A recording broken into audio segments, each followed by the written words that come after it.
Most people see Bill Burleigh as a corporate executive, but deep down he's a river rat. And he'll agree. Always a river rat.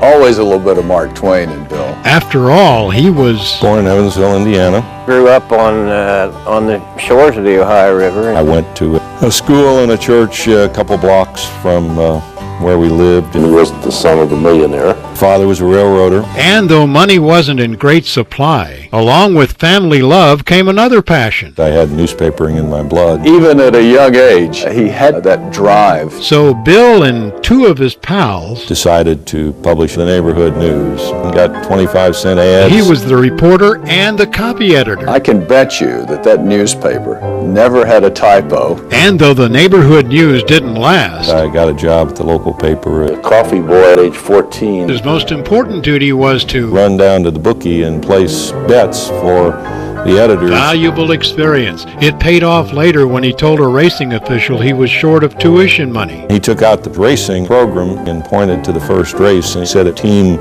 this up with something in the second. I won and I paid my sophomore tuition with it. And that wasn't the only lesson Bill Burleigh learned. You learned about humanity working in a newsroom. I had just about every job at the Evansville Press, and I ended up as editor. Bill was married with a family when he got the call to come to Cincinnati. The people were wonderfully welcoming. And how could we not be?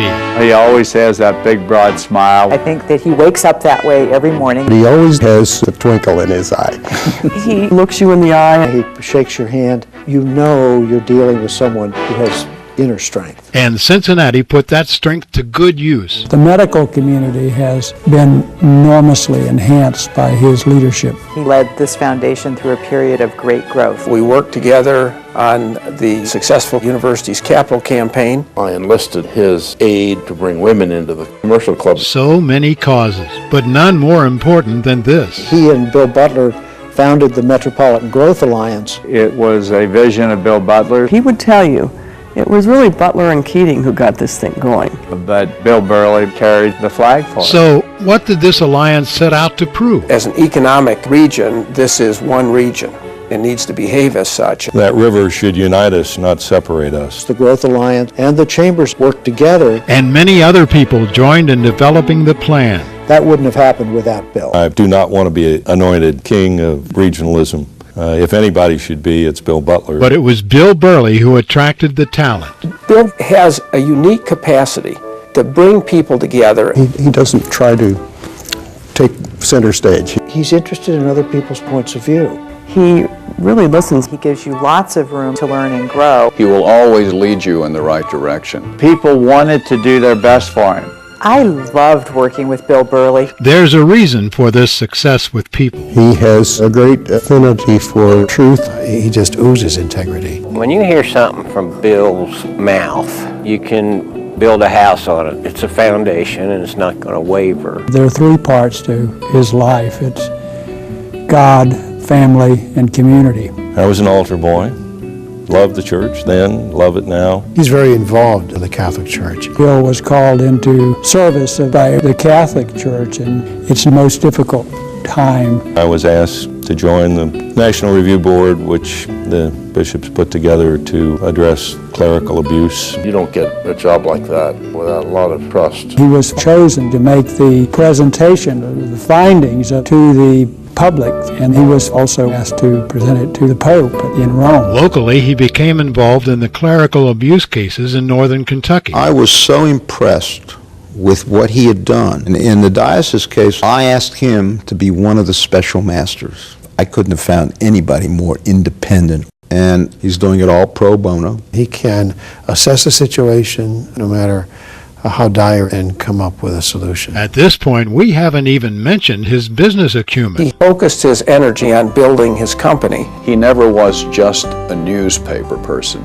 He understands all levels. If we had more Bill Burleighs, there'd be no need for Sarbanes-Oxley. Bill Burleigh positioned Scripps for the 21st century, and some say he did it with little yellow notes. The Burleigh notes. The Burleigh-gram. I wouldn't trade anything for my yellow Burleigh notes.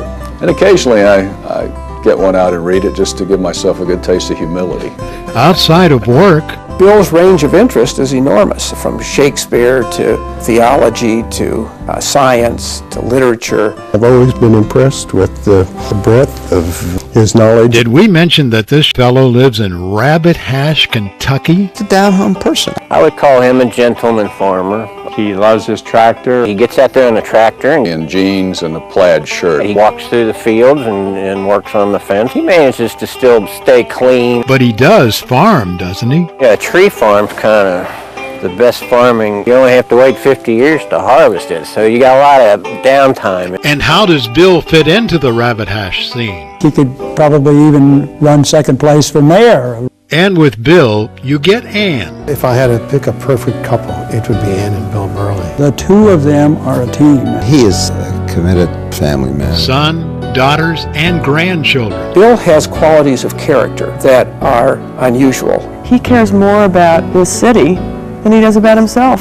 He's another one of the reasons why our community works. Bill is not one who seeks the limelight. In fact, he's probably squirming in his chair right now. If you ask Bill what his greatest honor in his life is, he would answer being a board member of the Rabbit Hash Historical Society. Ladies and gentlemen, the honored board member of the Rabbit Hash Historical Society, and now a great living Cincinnatian, William R. Bill Burleigh.